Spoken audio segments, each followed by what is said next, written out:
আগামী 20 জুলাই প্রকাশ করা হবে এসএসসি ও সমমান পরীক্ষার ফলাফল। সোমবার সচিবালয়ে আয়োজিত এক সংবাদ সম্মেলনে তথ্য জানিয়েছেন শিক্ষামন্ত্রী আ.ন.ম এহসানুল হক মিলন।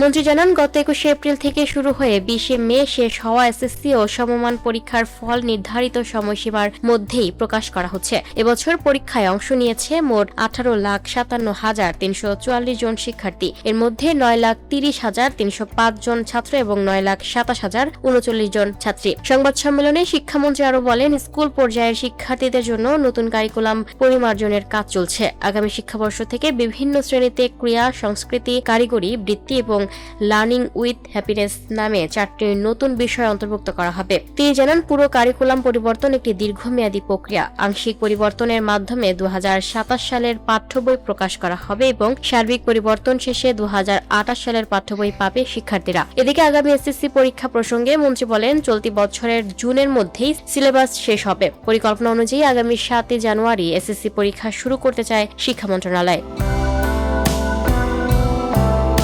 Lucky Akter, up to date news, Dhaka.